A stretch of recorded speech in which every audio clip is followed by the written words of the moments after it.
الشيطان اللعين الرجيم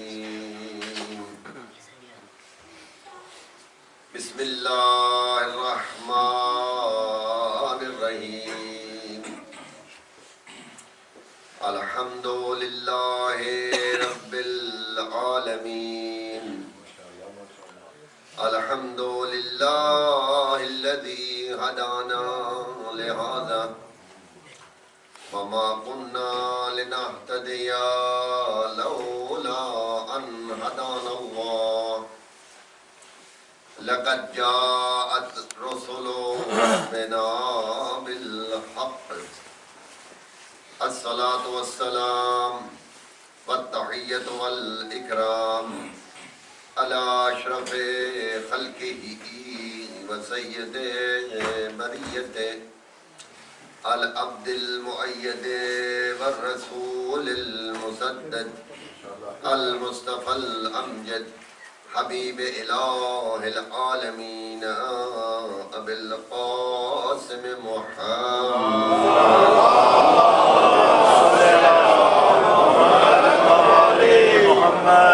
والصلاة والسلام على أهل بيته الطيبين الطاهرين المعصومين منتجبين ومنتخبين مظلومين المحرومين ولعنة الدائمة على أعدائهم وغاصبي حقوقهم ومنكري فضائلهم من يوم عداوتهم إلى يوم الدين أما بعد فقد قال الحكيم في محكم كتابه الكريم بسم الله الرحمن الرحيم ولو اتبع الحق أهواءهم لفسدت الأرض والسماوات وما فيهن صلوات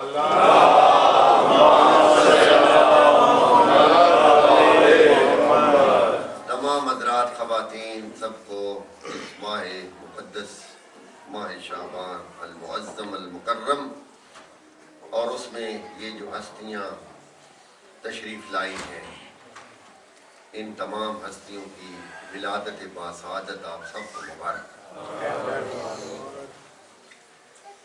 قرآن مجید فرقان حمید سورہ مومنون 18واں پارہ ہے، جس کی آیت نمبر 71 ہے، وہ میں نے آپ کے سامنے تلاوت کی ہے اور اس میں ارشاد پروردگار ہے وَلَوِ اتَّبَعَ الْحَقُّ أَهْوَاءَهُمْ، اگر حق لوگوں کی خواہشوں پر چلنا شروع کر دے،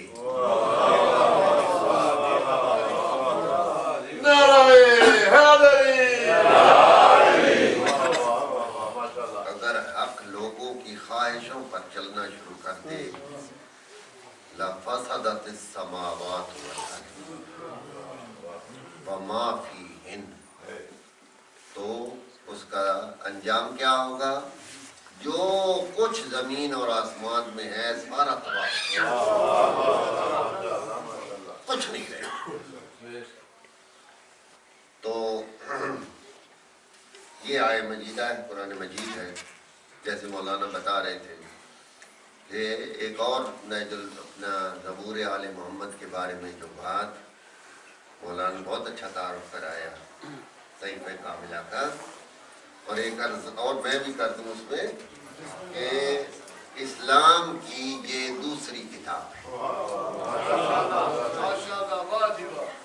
جیسا کہ خود آپ نے فرمایا مولانا نے کہ تدوین خود امام علیہ السلام نے فرمائی، جی نہج البلاغہ تو بعد میں آئی، وہ تو سید رضی نے تدوین کی، مولا کے زمانے میں تدوین نہیں ہوئی۔ تو ہمارے لیے یہ بھی ایک بہت بڑا فخر ہے مذہب اہل بیت کے لیے کہ قرآن کے بعد جو سب سے پہلی کتاب ہے وہ مذہب اہل بیت کی کتاب ہے۔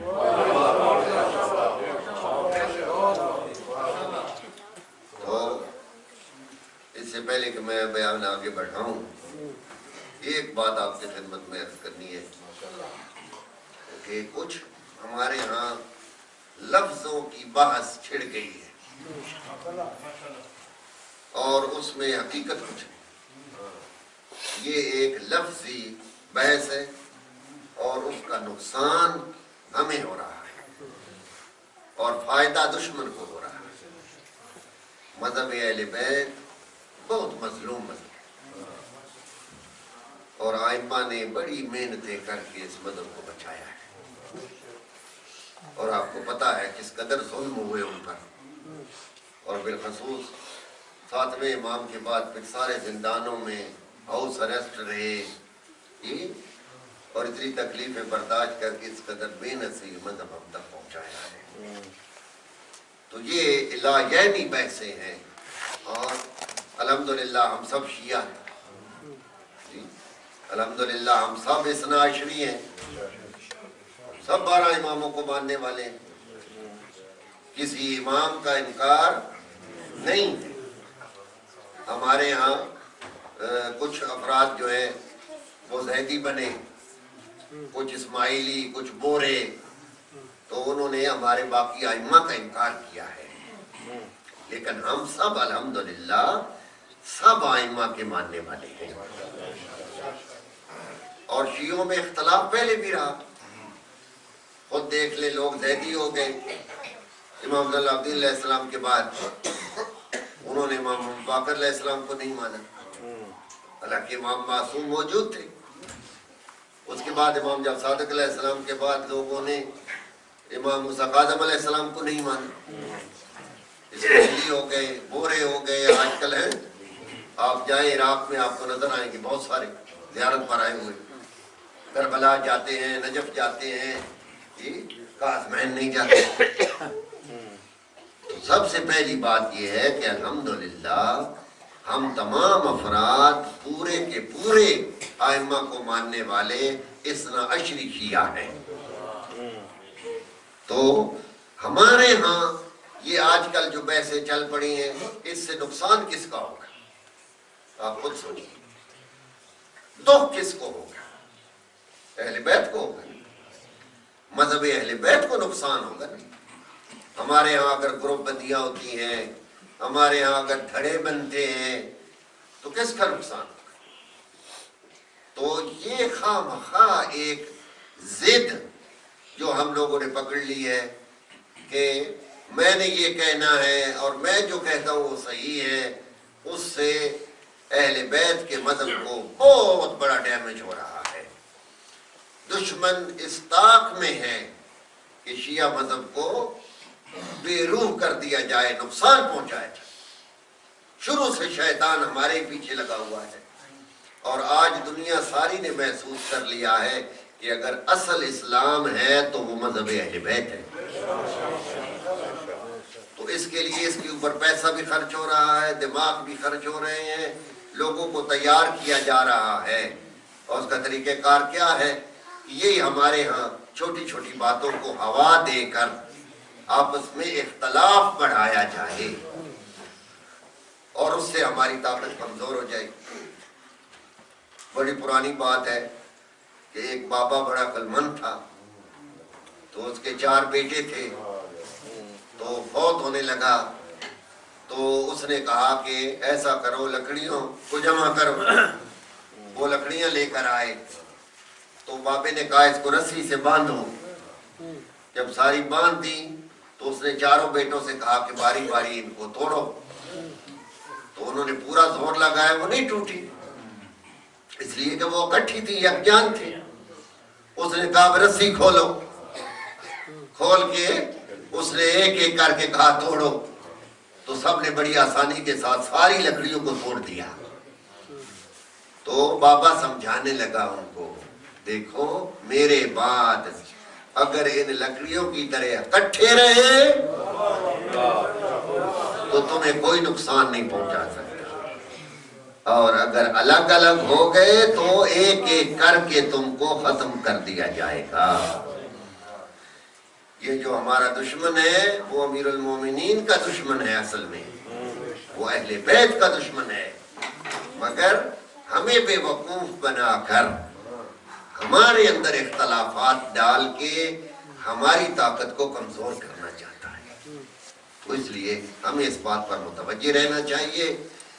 ٹھیک ہے سب آدمی، میں بھی آپ ہی کے طرح گنہگار انسان ہوں، ہم سب گنہگار ہیں، ہم میں سے معصوم تو کوئی نہیں ہے، گناہ ہوتے ہیں. تو لیکن اپنے گناہوں کو مذہب کے اندر نہ ڈالیں، یعنی اپنی لائف جو ہے جیسی ہم گزار رہے ہیں اس کو ایک سائڈ پر رکھیں، مذہب کے اندر کوئی تبدیلی نہ کریں. یہ بڑا پاک مذہب ہے، یہ اہل بیت کا مذہب ہے، یہ علمی مذہب ہے. تو اس مذہب کی حفاظت کرنا، اس پر ہماری جانیں بھی قربان ہو جائیں جیسا کہ ہمارے اہل بیت نے ہمیں بتایا ہے. تو اپنی لائف جو ہے اس کو الگ رکھیں، کوشش کریں جتنا ہو سکے مذہب کے اوپر عمل کریں. لیکن اگر نہیں ہو سکتا، کچھ خطائیں رہ جاتی ہیں، شرمندگی کے ساتھ اللہ سے معافی مانگیں اور کوشش کریں کہ ان برائیوں سے دور ہو جائیں. خدا معاف کرنے والا ہے اور اہل بیت انشاءاللہ ہماری سفارش کریں گے. صلوات پڑھیں محمد علیہ.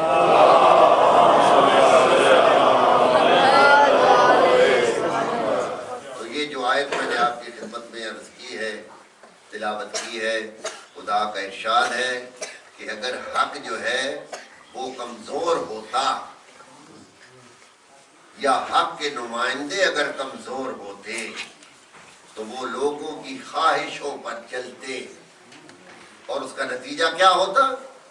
لَفَسَدَتِ الْأَرْضُ وَالسَّمَاوَاتُ. تو یہ آسمان اور زمین یہ بھی دونوں تباہ ہو جاتے اور جو کچھ اس میں ہے وہ بھی تباہ ہو جاتے. مگر آسمان اپنی جگہ پر قائم ہے، زمین اپنی جگہ پر قائم ہے. اس کا مطلب ہے حق کا نمائندہ اپنی جگہ پر قائم ہے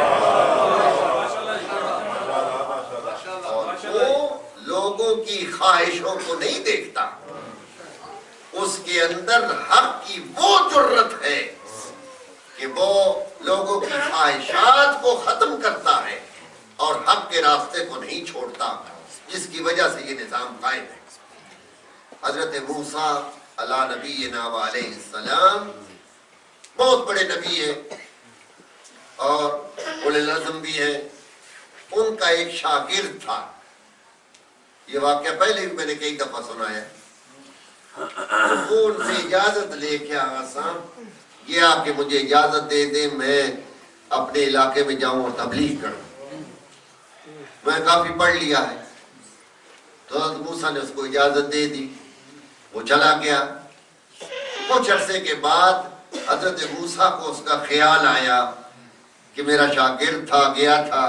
اس زمانے میں یہ موبائل وغیرہ تو نہیں تھے کہ اطلاع ہوتی، تو اس علاقے سے جو لوگ آتے تھے ان سے بھی پتہ نہ چلا.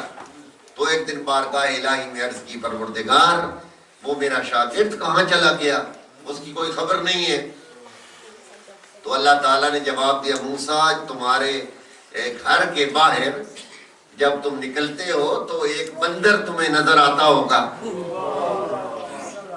توجہ فرما رہے، ایک بندر بندھا ہوا نظر آتا ہوگا. کہا ہاں خدایا میں دیکھتا ہوں.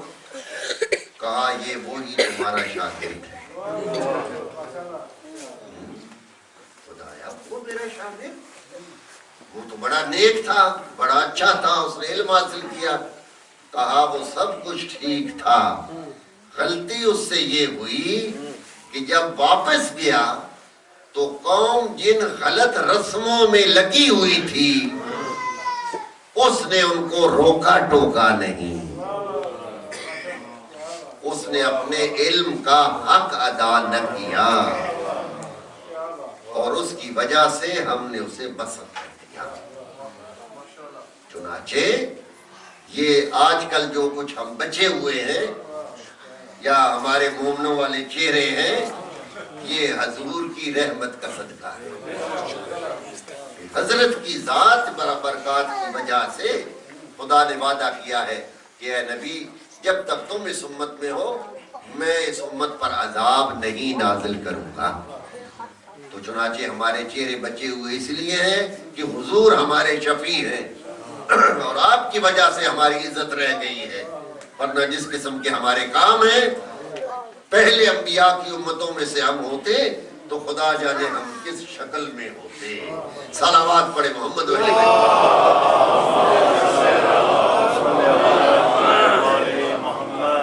بہت ہی مبارک دن ہے، اور انشاءاللہ آپ مومنین تیار ہوں گے۔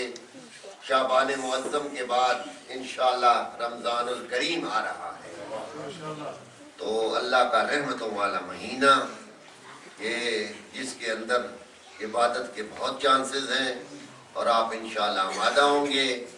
بہت ساری بچیاں بچے اس سال، لڑکیاں 9 سال کی ہوئی ہوں گی، لڑکے 15 سال میں پہنچیں گے، یہ ان کا پہلا رمضان ہوگا، تو خصوصی تیاری ان کے لیے والدین کا حق ہے، فرض ہے کہ ان کو آمادہ کرے ابھی سے کہ یہ جو مہینہ آ رہا ہے اس میں ہم نے روزے رکھنے ہیں۔ اور جو 1-2 سال اپنی ایج سے کم ہیں بلوغت سے، تو ان کو بھی تیار کرنا چاہیے کہ تمہارے لیے بھی روزہ واجب ہونے والا ہے، اور اسی طرح نماز ہے۔ تو یہ ہے اہل بیت کے درس کی باتیں، اصل میں جو سمجھنی اور سمجھانے والی ہیں۔ یہاں پر ایک اور عرض کروں گا، ہمارے ہاں ممبر پر عموماً تاریخ بیان ہوتی ہے۔ کبھی اس نقطے پر آپ نے غور فرمایا ہے کہ ہم تاریخ میں کیوں خوش رہتے ہیں؟ ہم تاریخ سننے میں ہی کیوں لگے رہتے ہیں؟ اس کی ایک وجہ ہے، اور وہ وجہ یہ ہے کہ تاریخ میں رہنے کی وجہ سے ہمیں کچھ کرنا نہیں پڑتا۔ یہ ہے اصل نقطہ۔ ہم حال میں کیوں نہیں ہیں؟ ہم فیوچر میں کیوں نہیں سوچتے؟ تاریخ میں کیوں گھومیں؟ اس لیے کہ تاریخ میں جو کچھ تھا اس وقت ہم تو تھے نہیں۔ توجہ چاہوں گا، اس لیے ہماری تو کوئی ڈیوٹی نہیں۔ ہم تو نہ جنگ بدر میں تھے، نہ جنگ احد میں تھے، نہ خندق میں تھے، اس لیے نعرے لگتے ہیں تو ہم خوش ہو جاتے ہیں۔ جی ہم تھے ہی نہیں، اس لیے ہمیں کوئی بلیم نہیں کر سکتا۔ حتیٰ کہ کربلا میں ہم نہیں تھے، اس لیے ہم اتنا ہی کہتے ہیں یا لیتنا کنا معاکم، کاش ہم آپ کے ساتھ ہوتے تو ہم یہ کر دیتے۔ پھر بھی ہمیں کوئی احساس نہیں ہوتا کہ ہم تو تھے ہی نہیں۔ تو اس لیے ہم تاریخ میں ہی گم رہتے ہیں، ہم اپنے حال کو نہیں سنوارتے، ہم یہ نہیں دیکھتے کہ بھائی اس زمانے میں تو ہم نہیں تھے، مگر آج کے دور میں تو ہم ہیں۔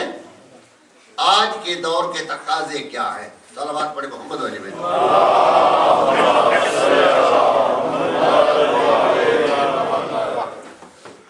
مولانا صاحب کو یاد ہوگا، جا رہے تھے ہم لندن ایک اجلاس میں، محرم سے پہلے اجلاس تھا، تو راستے میں ہم سوچ رہے تھے کہ بھئی اس سال محرم میں کیا ہونا چاہیے۔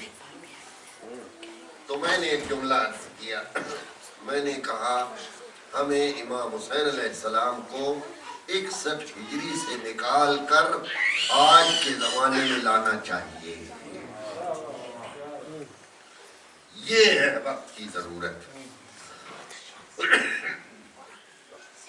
امام حسین علیہ السلام شہید ہیں، ہمارے تمام ائمہ شہید ہیں، ان کی موت ہماری موت کی طرح نہیں ہے۔ ہمارا ایمان ہے نا وہ زندہ ہے، ہمارا یہ بھی ایمان ہے وہ ہمیں دیکھ رہے ہیں، ہمارا یہ بھی ایمان ہے ہمارے اعمال کے شاہد ہیں، تو وہ موجود ہے نا۔ تو آج کے دور میں اس وقت کا تقاضا کیا ہے؟ امام کیا فرمائیں گے؟ ٹھیک ہے تم کربلا میں نہیں تھے، تم بچ گئے، تمہیں کوئی تکلیف نہیں ہوئی، لیکن آج اسلام کے لیے تمہاری ضرورت جو ہے، کیا اس کے بارے میں تم سوچ رہے ہو؟ آج تمہیں کیا کرنا چاہیے؟ یمن میں کیا ہو رہا ہے، عراق میں کیا ہو رہا ہے، سعودی عرب میں کیا ہو رہا ہے، جی شام میں کیا ہو رہا ہے؟ شام میں لوگ یہاں سے جا رہے ہیں کس کام کے لیے؟ شیعوں کو مارنے کے لیے، حرم بی بی زینب کو تباہ کرنے کے لیے یہاں سے لوگ جا رہے ہیں۔ ہم کیا کر رہے ہیں؟ ہم کیا سوچ رہے ہیں؟ کیا ہمارے اندر بھی یہ جذبات آ رہے ہیں کہ شام اور عراق یا یمن میں ہمارے شیعوں کے ساتھ یہ ہو رہا ہے، ہمیں کیا کرنا ہے؟ یہ جو حوثی قبیلہ آپ سنتے ہیں نا خبروں میں، یہ سارے سادات ہیں، یہ سارے بنی فاطمہ ہیں، یہ سیدوں کی اولاد ہیں، سید ہیں۔ اور جو کچھ یمن میں ہو رہا ہے ان کے لیے وہی کربلا ہے۔ ایک مرتبہ صلوات پڑھے محمد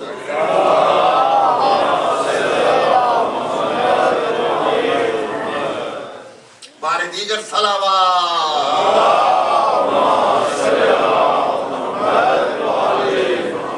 ایک زندہ قوم بننا چاہیے ہمیں، اپنے حالات پر نظر رکھنی چاہیے، اپنی آئندہ آنے والی نسلوں کے بارے میں سوچنا چاہیے، انہیں اہل بیت کا صحیح پیغام دینا چاہیے۔ محبت اہل بیت یہی ہماری پہچان ہے اسلامی مذاہب اور فرقوں کے اندر۔ ہم تمام مسلمانوں سے الگ کیوں ہیں؟ اس لیے کہ ہم پیغمبر کے بعد اس ساری کائنات کا مولا اور آقا امیر المومنین علی علیہ السلام کو سمجھتے ہیں۔ لوگ تو خلافت پر جھگڑتے ہیں کہ علی کس نمبر پر خلیفہ ہیں۔ ہمارے نزدیک یہ ظاہری خلافت مولا کے لیے کوئی اہمیت نہیں رکھتی۔ علی چوتھے نمبر پر بھی اگر خلیفہ نہ بنتے تو علی کی شان میں کوئی کمی نہیں، اس لیے کہ یہ ظاہری حکومتیں یہ تو نمرود جیسے ظالموں کو بھی ملی، یہ تو فرعون جیسے دشمن خدا کو بھی ملی۔ جی ابراہیم حکومت پر ہے، نمرود تو ابراہیم کی شان میں کوئی کمی نہیں آئی۔ فرعون حکومت میں تھا تو موسیٰ کی شان میں کوئی کمی نہیں آئی۔ اس لیے علی اگر نبی خلیفہ بنے تو علی کی شان میں کوئی کمی نہیں آئے گی۔ ابن عباس آئے نا دوڑتے ہوئے مولا کے پاس، اور آ کر کہا یا علی مبارک ہو۔ آپ نے کہا ابن عباس کس چیز کی مبارک؟ کہا مولا آپ خلیفہ ہو گئے، لوگ آ رہے ہیں آپ کی بیعت کرنے کے لیے۔ امام علیہ السلام اس وقت اپنی جوتی کو گانٹھ رہے تھے۔ واہ علی تیری بے نیازی، جوتی گانٹھ رہے تھے۔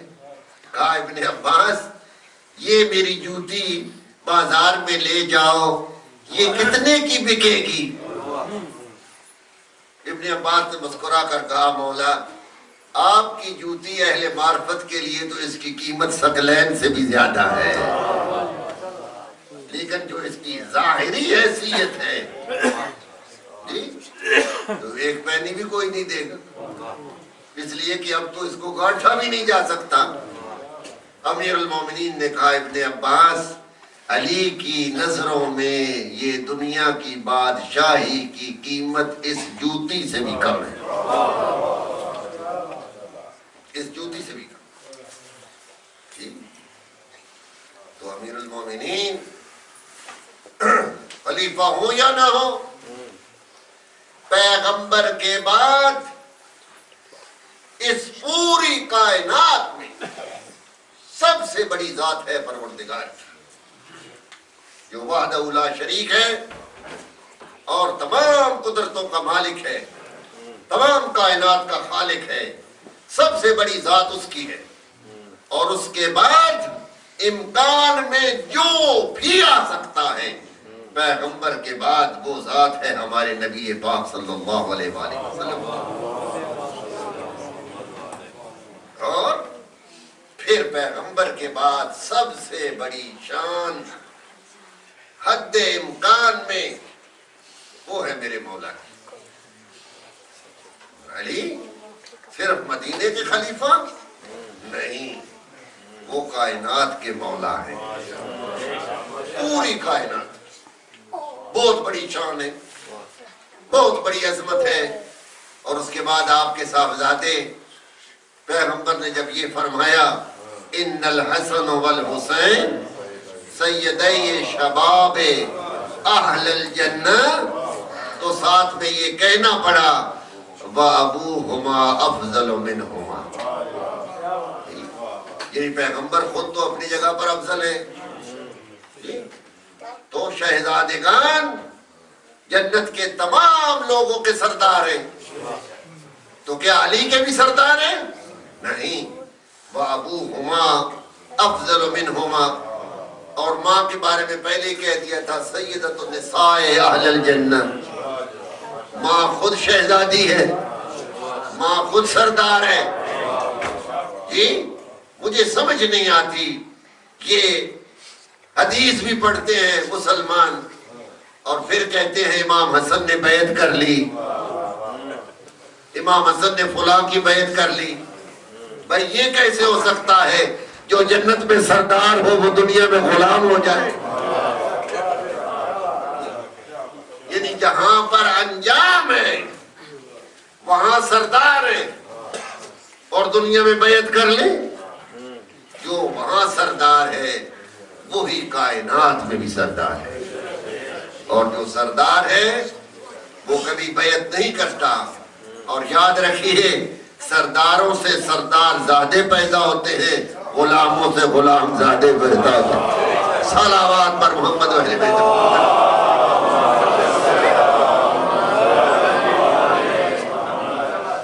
اور یہ جو آیت میں نے آپ کے سامنے پڑھی ہے، یہاں پر مجھے معین الدین چشتی اجمیری کی بھی پڑھنی پڑے گی کہ وَلَوِ اتَّبَعَ الْحَقُّ أَهْوَاءَهُمْ، اگر حق باطل کی لوگوں کی خواہشوں پر چلے، لَفَسَدَتِ الْأَرْضُ وَالسَّمَاوَاتُ وَمَا فِيهِنَّ، اور جو کچھ زمینوں اور آسمانوں میں ہے وہ سارا تباہ ہو جائے۔ تو حق اگر اتباع کرے گا تو یہاں پر وہ کلام ہے کہ شاہ است حسین، بادشاہ است حسین، دین است حسین، دین پناہ است حسین، سرداد نداد دست در دست یزید، حقا کے بنا لا الہ۔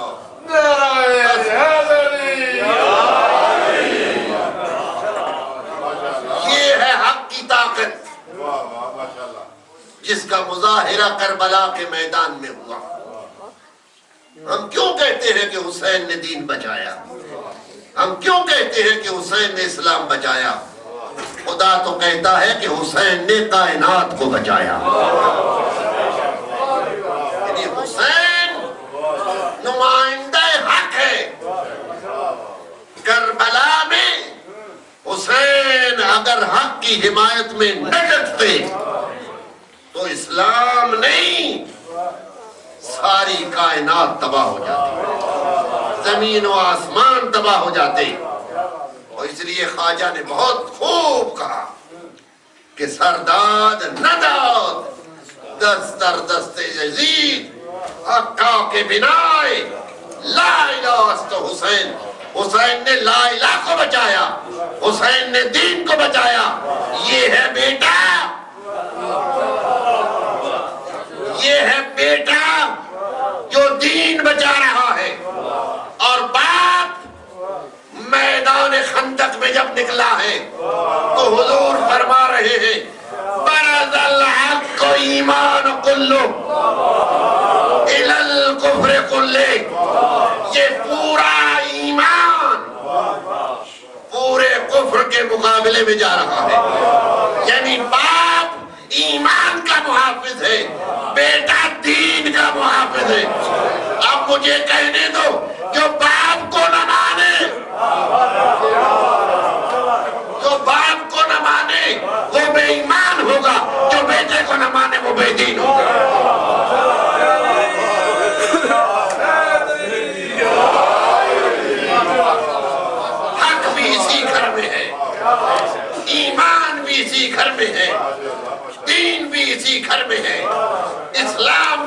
گھر میں ہے، قرآن بھی اسی گھر میں ہے۔ اس لیے اگر یہ دین کے لیے کٹتے ہیں تو یہ اپنی چیز کے لیے کٹ رہے ہیں۔ حسین کہاں آئے؟ پیغمبر کی گود۔ قرآن کہاں آیا؟ پیغمبر کے سینے میں۔ تو یہ بچپن کا ساتھ ہے، یہ آج کی بات نہیں ہے۔ جدھر قرآن پلتا رہا ادھر ہی حسین پلتا رہا۔ حضور نے فرمایا بیٹی جب خدا تمہیں بچہ دے تو اس کا دودھ نہ پلانا، میرا انتظار۔ یہ کب کہا؟ جب بڑا شہزادہ آ رہا تھا، امام حسن۔ حضور گئے ہوئے تھے، امام حسن پیدا ہوئے۔ ایک دن انتظار کیا، 2 دن انتظار کیا، آخر ماں تھی نہ رہ سکی، فاطمہ نے حسن کو دودھ پلا دیا۔ حضور آئے، پوچھا بیٹی دودھ پلایا؟ کہا ہاں بابا، بھوکا تھا بچہ، میں زیادہ انتظار نہیں کر سکتا۔ فاطمہ کے دوسرے بچے کی آمد ہونی ہے۔ حضور نے تاکید کی، فاطمہ خبردار اب اسے دودھ نہ پلانا۔ پتہ ہے یہ دودھ میں رمز کیا ہے؟ کبھی آپ نے سوچا ہے امامت امام حسن سے کیوں نہیں چلی؟ کوئی سوال کر سکتا ہے نا؟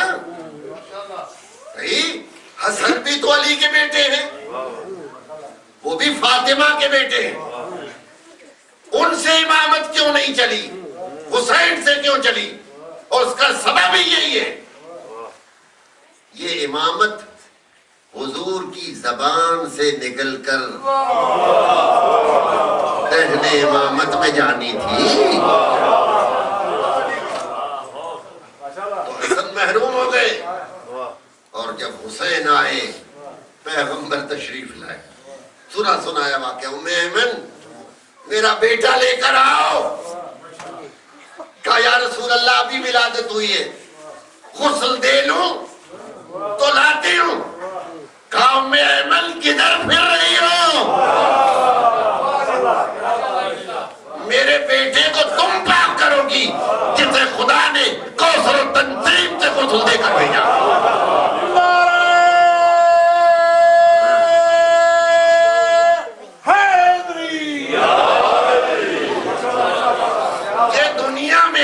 پاک نہیں ہوتے، یہ تو دنیا والوں کو پاک کرنے کے لیے آتے ہیں۔ آؤ میرا بیٹا۔ امام حسین آئے، حضور نے ہاتھوں پر اٹھایا، فاطمہ دودھ تو نہیں پلایا؟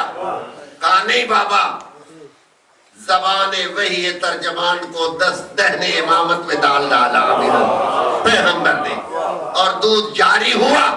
یہ دودھ نہیں تھا، یہ آنے والی کائنات کی ولایت اور امامت جا رہی تھی، جس کو حسین پی رہے تھے۔ تو یہ ہے وہ شاندار ہستیاں، یہ ہیں وہ ہمارے ائمہ جن کو فخر کے ساتھ ہم دنیا کے سامنے پیش کرتے ہیں کہ ہمارے رہبر کون ہیں، ہمارے ہادی کون ہیں، ہمارے مولا کون ہیں۔ یہ کوئی اننون شخصیتیں نہیں ہیں۔ نہیں، پیغمبر نے کیسے کیسے تعارف کروایا۔ مسجد میں حضور منبر پر تشریف فرما ہے، اور اس واقعے کو تمام اہل اسلام نے لکھا ہے۔ دونوں بھائی چھوٹی چھوٹی عمریں ہیں اور مسجد میں داخل ہوئے، حضور خطبہ دے رہے ہیں۔ کیسا خطبہ؟ جس میں وحی نازل ہو رہی ہے اور زبان سے کلام الہی جاری ہو رہا ہے۔ اتنے میں دونوں شہزادوں کو دیکھا، دروازے سے داخل ہوئے، اور تاریخ میں ہے کرتے لمبے تھے، پاؤں میں اٹک رہے تھے، اس لیے گرنے کا امکان تھا۔ یہاں میں آپ سے پوچھتا ہوں کہ یہ جو آج کل اسلامی نمونہ ہے جس میں بڑے بھائی کی قمیض اور چھوٹے کی شلوار ہے،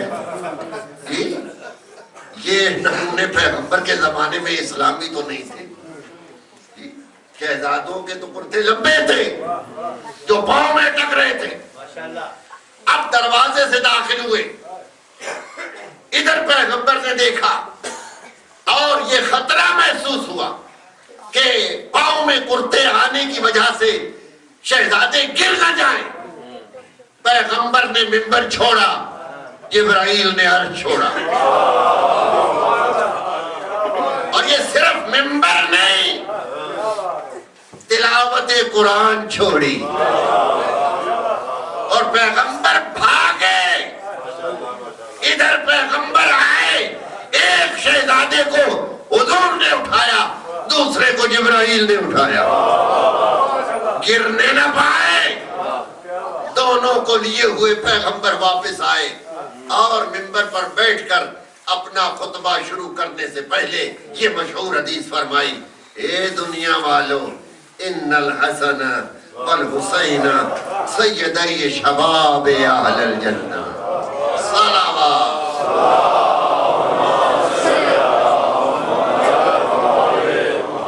اے دنیا والوں، یہی وہ میرے بچے ہیں جو جنت کے جوانوں کے سردار ہیں۔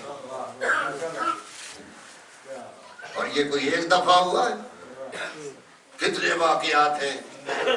حضور سجدے میں ہیں، جی حسین پشت پر ہیں، سجدے کو طول۔ یہاں کچھ ہمارے لوگ زیادتی کرتے ہیں، بیچارے سادگی میں کر جاتے ہیں۔ اللہ تعالیٰ ہم سب کو ہدایت دے۔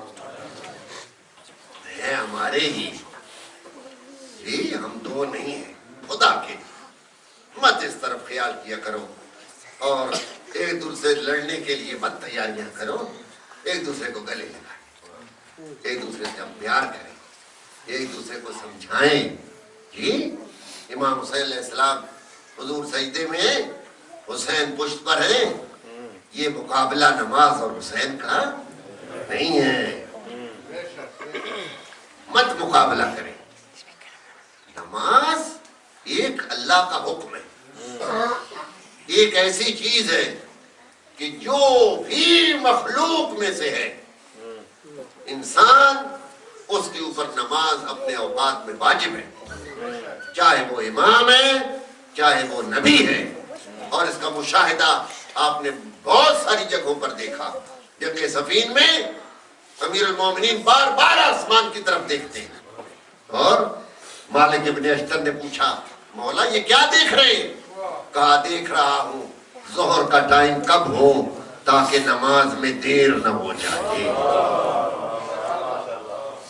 کہا یا علی، اس جنگ میں اس قدر گھمسان کی لڑائی ہے اور آپ نماز؟ امیر المومنین نے کہا مالک یہ جنگ ہو ہی نماز کے لیے رہی ہے، علی کیسے نماز چھوڑے؟ کربلا میں حسین کیسے نماز چھوڑے؟ وہ نماز سے مقابلہ نہیں کرتے۔ نماز ایک حکم خدا کا اور اپنے عبد ہونے کا اظہار ہے۔ یعنی جو آدمی نماز نہیں پڑھتا وہ گویا اپنے آپ کو خدا کا بندہ ہی نہیں سمجھتا۔ اس لیے حکم ہے اقیموا الصلاۃ ولا تکونوا من المشرکین، نماز پڑھو مشرک نہ بنو، مشرک نہ بنو، عبد رہو۔ تو نماز کا مقابلہ نہیں ہے۔ یہاں ایک اور واقعہ بتا دوں، پتا چل جائے۔ جناب امیر المومنین جا رہے ہیں جنگ صفین کے لیے، لشکر جا رہا ہے اور حضرت اویس کرنی اسی راستے سے گزر رہے تھے۔ نماز کا وقت ہوا، غلام سے کہا پانی لاؤ نماز پڑھو۔ غلام گیا پانی لینے، اتنے میں دیکھا گرد اڑ رہی ہے۔ غلام سے کہا یہ پانی ادھر ہی رکھو، پتہ کرو یہ کون ہے، کہاں جا رہے ہیں۔ اس نے کہا یہ امیر المومنین علی ہیں اور جا رہے ہیں صفین میں معاویہ سے لڑنے کے لیے۔ تو جناب اویس نے کہا جلدی مصلی لپیٹو، سواری تیار کرو اور مجھے پہنچاؤ علی کے پاس۔ کہا آقا نماز تو پڑھ لیں۔ کہا عجیب انسان ہو، اصل نماز تو وہ جا رہا ہے، اصل نماز وہ جا رہا ہے، میری وہ کوئی نماز نہیں ہے جو میں علی سے چھوڑ کر یہاں پڑھوں۔ تو اس کو سمجھنا چاہیے، اہل بیت کی محبت بھی ہاتھ میں ہو اور پھر نماز بھی ساتھ میں ہو اور اعمال صحیح ہوں، یہی مومن کی شان ہے۔ اب حضور ہے سجدے میں، پشت پر ہے حسین، نہ حسین اترتے ہیں نہ حضور سجدے سے سر اٹھاتے ہیں۔ ایک دفعہ کہا، دو دفعہ کہا، 72 دفعہ تسبیح پڑھی، حسین بیٹھے رہے، حضور نے سر نہیں اٹھایا۔ پیچھے بڑا رولا بڑھ گیا، کیونکہ اب ان کو تو پتا نہیں ہے کہ اصل معاملہ کیا ہے۔ سر اٹھاتے پھر واپس، اور شرعی مسئلہ ہے یہ دوسرا سجدہ بن جاتا ہے۔ یعنی آپ نماز پڑھیں پیش نماز کے پیچھے، تو سر اگر اٹھائیں گے تو پھر اٹھا ہی رہنے دیں، ہاں پھر سجدے میں نہ جائیں، ورنہ دو سجدے بن جائیں۔ جی اب پتہ نہیں کتنی دفعہ انہوں نے اٹھایا پھر جھکایا، سمجھ نہیں آ رہی تھی کہ بھئی یہ کیا مسئلہ ہو رہا ہے، کیوں تسبیح زیادہ ہو رہی ہے۔ تو کیا ہوا، حضور نے 72 دفعہ کہا، پھر حسین اٹھے، پھر پیغمبر نے سجدے کو بڑھایا۔ تو سبق کیا دیا حضور نے ہمیں، کیا سبق دیا کہ دیکھو حسین آئے، نہ میں نے نماز کو چھوڑا، یعنی وہ پیغمبر جو خطبہ چھوڑ دیتا ہے حسین کو اٹھانے کے لیے، آج نماز نہیں توڑ رہا۔ تو یہ سبق دیا ہے کہ یاد رکھو، نہ نماز کو چھوڑو اور نہ حسین کو چھوڑو۔ ایک ہاتھ میں نماز اور دوسرے میں اہل بیت۔ کن کن کی ولادتیں ہیں؟ امام حسین تشریف لا رہے ہیں، امام زین العابدین آ رہے ہیں، حضرت عباس آ رہے ہیں۔ کتنا متبرک مہینہ ہے، اور یہ جو لفظی باعث ہے خدا کے لیے اس میں نہ جائیں، ورنہ 15 شعبان کو کیا کہیں گے، کیا کہیں گے 15 شعبان کیا ہوا، امام زمانہ کا ظہور ہوا ہے یہ کہیں گے، تو ظہور کے تو انتظار میں۔ تو اس لیے یہ لفظی بحثیں ہیں۔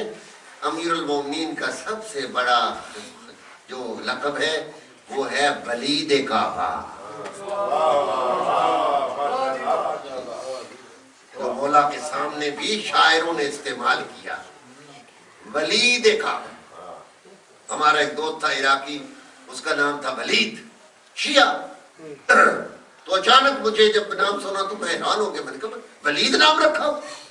اس نے کہا اس ولید کی وجہ سے نہیں، یہ کعبے کے ولید کی وجہ سے، ولید کعبہ۔ اور امیر المومنین پیدائش سے پہلے جب حضور آتے ہیں، فاطمہ بنت اسد کھڑی ہو جاتی ہیں استقبال کی۔ کہا چچی اماں آپ مجھے کیوں ایسا شرمندہ کرتی ہیں؟ کہا محمد میں تمہاری وجہ سے نہیں کھڑی ہوتی، یہ جو پیٹ میں مولود ہے یہ مجھے کہتا ہے اماں استقبال کرو، کائنات کا رسول آ رہا ہے۔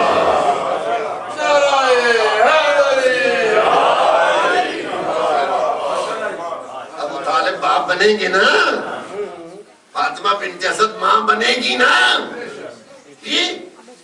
اور پھر حضور جب عورتوں نے جناب خدیجہ سے لنک ختم کر دیے تو تنہا رہتی تھیں. ایک دن حضور تشریف لائے تو اندر سے آواز آ رہی تھی باتوں کی, خدیجہ کسی سے باتیں کر رہی ہے. تو حضور نے آ کے پوچھا خدیجہ کس سے باتیں کر رہی تھی؟ کہا یا رسول اللہ میری بیٹی فاطمہ مجھ سے باتیں کر رہی تھی. بھائی خدیجہ ماں ہے نا, سعادات کی ماں ہے نا. السلام علیکہ یا وارث خدیجۃ الکبریٰ, اے حسین جو خدیجہ کے وارث ہیں تو یہ نانی بنیں گی تو وارث ہوں گے نا. آپ سب کو مبارک ہو ان ولادتوں کی, اور تمام مومنین کے لیے یہ سعادت کے دن خدا برکتوں سے بھر دے. ہم سب کو دین کی صحیح خدا معرفت عطا کرے, اہل بیت کی محبت کا ہم صحیح حق ادا کر سکیں. جو کچھ وہ ہم سے چاہتے ہیں ہم ایسا کریں. اور پھر مذہب پر جتنے خطرات ہیں, جو کچھ مذہب اہل بیت پر اس زمانے میں ہو رہا ہے اس سے باخبر رہنا چاہیے اور ہوشیار رہنا چاہیے. دشمن ہمارے اوپر مختلف طریقوں سے حملہ آور ہے. یمن میں دیکھیں, ایران میں, عراق میں, سیریا میں, پاکستان میں دیکھیں. اب تو میڈیا نے صاف کہنا شروع کر دیا ہے کہ جو کچھ بھی ہو رہا ہے یہ سب شیعوں کے خلاف ہو رہا ہے جو اہل بیت کے ماننے والے ہیں. تو اس لیے ہمیں اتفاق اور اتحاد سے کام لینا ہے اور مذہب کی ترقی کے لیے کام کرنا ہے. خدایا ہمارے گھروں میں خیر و برکت نازل فرما, ہم سب کو صحیح معنوں میں شیعہ محمد و آل محمد بنا دے. خدایا ہمارے مرحومین کی مغفرت فرما, انہیں اعلیٰ علیین میں جگہ عطا فرما. کوئی دعا خصوصی ہے؟ ہاں, اللہ تعالیٰ ان کو شفا عطا فرمائے. ہمارے ماموں پچھلے ہفتے فوت ہوئے ہیں, آپ سب سے گزارش ہے ان کے لیے بھی دعا کرتے کہ خدایا ان کو جنت میں جگہ عطا فرمائے, ان کو قبر میں آرام عطا فرمائے. آپ سب کے جتنے مومنین فوت ہوئے ہیں ان سب کے لیے اور ہمارے ماموں کے لیے ایک مرتبہ سورہ فاتحہ پڑھتے ہیں. بسم اللہ الحمدللہ کیا کرنا